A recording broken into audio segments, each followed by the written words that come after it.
जय हिंद। हम लोग दिल्ली सल्तनत को पढ़ रहे हैं। इसमें तुगलक वंश से संबंधित हम लोग पहला पार्ट देख लिए हैं, जिसमें मोहम्मद बिन तुगलक से संबंधित और गयासुद्दीन तुगलक से संबंधित पढ़े थे। तुगलक वंश जो है वो दिल्ली सल्तनत में सबसे बड़ा शासन तुगलक वंशों ने किया था, जो 1320 से लेकर के 1320 से 1414 ईस्वी के बीच तुगलक वंश शासन करता है। इसमें अब आगे के कड़ी देखते हैं। फिरोज तुगलक से संबंधित जो फिरोज तुगलक है वो 1351 से लेके 1388 के बीच अपना शासन करता है। तो इसमें देखते हैं कि इसने प्रशासन क्षेत्र में क्या क्या किया। फिरोज तुगलक दिल्ली सल्तनत का पहला शासक था जिसने 2 बार राज्याभिषेक कराया। पहला कराया था ठट्टा के नज़दीक 20 मार्च 1351 को, और दूसरा जो राज्याभिषेक करवाया था वो करवाया था दिल्ली में अगस्त 1351 को। खलीफा द्वारा इसे कासिम अमीर उल मोमिन की उपाधि दी गई। इसने राज्य के नीतियों को शरीयत के अनुसार लागू किया।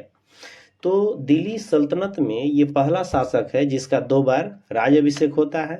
पहला राज्याभिषेक होता है जहाँ पर महमूद बिन तुगलक का मृत्यु होता है, उस टाइम में ठट्टा के निकट होता है, और दूसरा जो राज्याभिषेक होता है वो होता है दिल्ली में।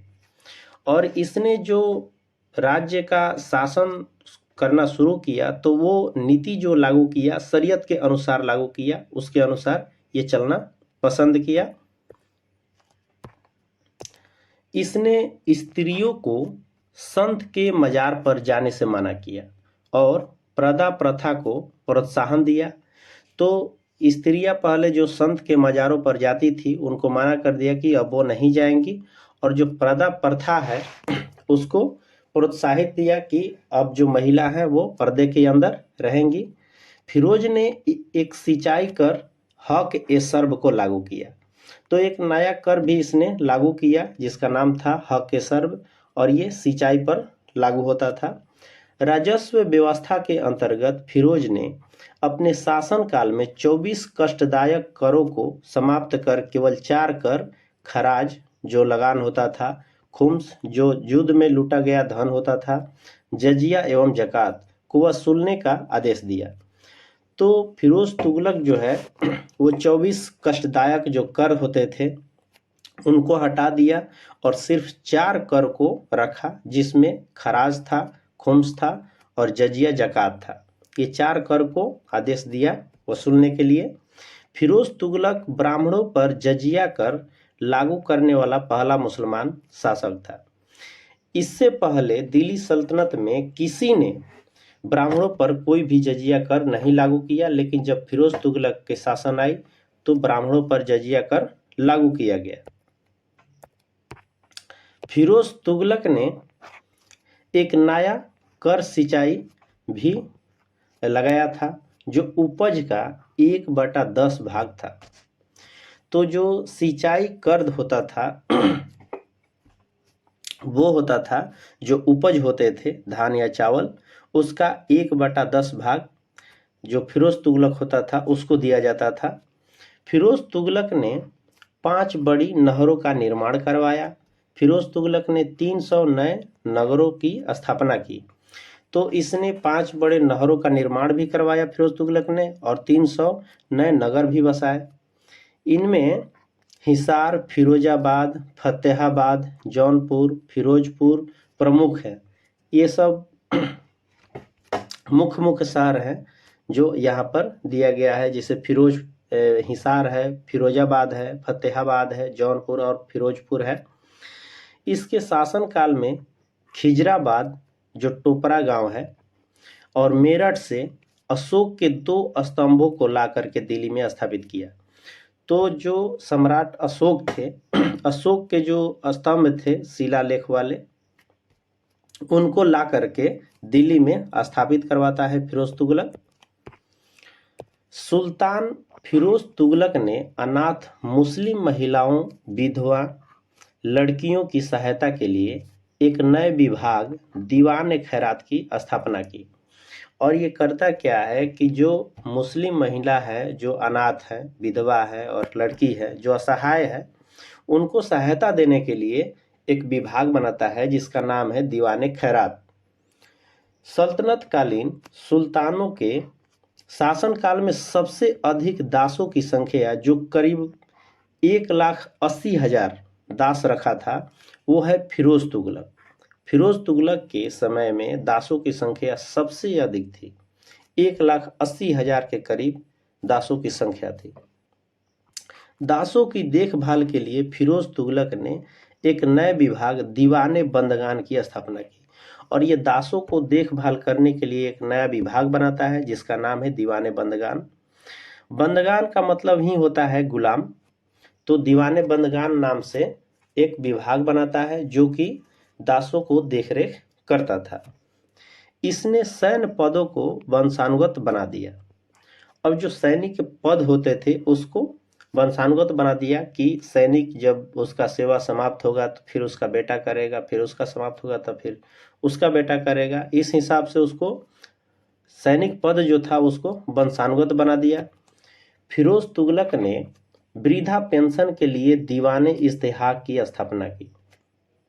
तो बहुत बार क्वेश्चन में पूछा है कि दीवाने इस्तेहाक कैसा विभाग था। तो ये एक पेंशन विभाग था जो वृद्धों के लिए पेंशन दिया करता था, उसका नाम था दीवाने इस्तेहाक।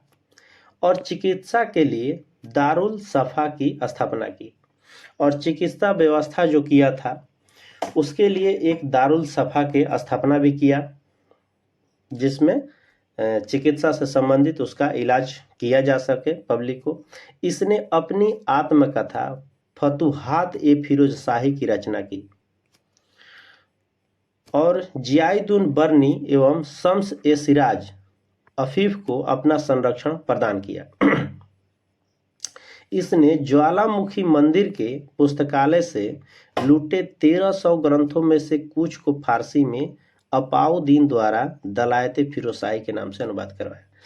और एक था ज्वालामुखी मंदिर। तो ज्वालामुखी मंदिर से जो लूटे हुए कुछ ग्रंथ थे जो 1300 के करीब थे, तो 1300 ग्रंथों में से कुछ ग्रंथ को फारसी में अनुवाद कराया, और ये अनुवाद जो कराया वो दलायते फिरोज शाही के नाम से कराया अपाउद्दीन से।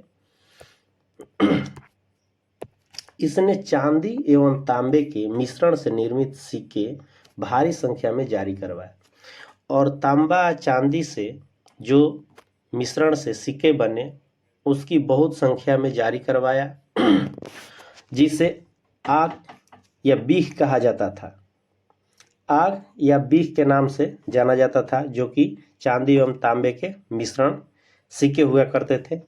फिरोज शाह तुगलक पहला सुल्तान था जिसने रोजगार ब्यौरा की स्थापना की, और इसने रोजगार ब्यौरा भी बनाया था जहां पर बेरोजगार लोग के लिए काम होते थे। तुगलक की मृत्यु सितंबर 1388 ईस्वी में हो गई, और इसकी मृत्यु 1388 ईस्वी में हो जाती है। फिरोज काल में निर्मित खान ए जहां तेलंगानी के मकबरा की तुलना जेरूसलम में निर्मित उमर के मस्जिद से की जाती है। अब फिरोज शाह के समय में एक मकबरा बना था जो खान ए जहां तेलंगानी के नाम से जाना जाता है। ये मकबरा को जो जेरूसलम में उमर के मस्जिद बना है उससे कंपेयर किया जाता है। सुल्तान फिरोज तुगलक ने दिल्ली में कोटला फिरोज शाह दुर्ग का निर्माण भी करवाया था। तो दिल्ली में फिरोज शाह जो है वो कोटला फिरोज शाह एक दुर्ग भी बनवाया था। तुगलक वंश का अंतिम शासक नसरुद्दीन महमूद तुगलक था। अब जब फिरोज तुगलक की मृत्यु हो जाती है तो उसके बाद बनता है नसरुद्दीन महमूद, जो कि तुगलक वंश का अंतिम शासक होता है। इसका शासन दिल्ली से पालम तक ही रह गया। ये अपने साम्राज्य का विस्तार नहीं कर पाया, और इसका शासन जो है वो दिल्ली से पालम तक ही रह जाता है। तैमूर ने सुल्तान नसरुद्दीन महमूद तुगलक के समय 1398 ईस्वी में दिल्ली पर आक्रमण किया।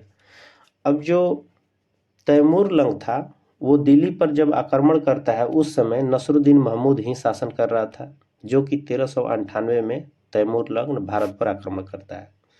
नसरुद्दीन के समय में ही मलिक कुसर्स जो कि उपाधि धारण करता है, एक हिजड़े मलिक सरवर ने जौनपुर में एक स्वतंत्र राज्य की स्थापना की।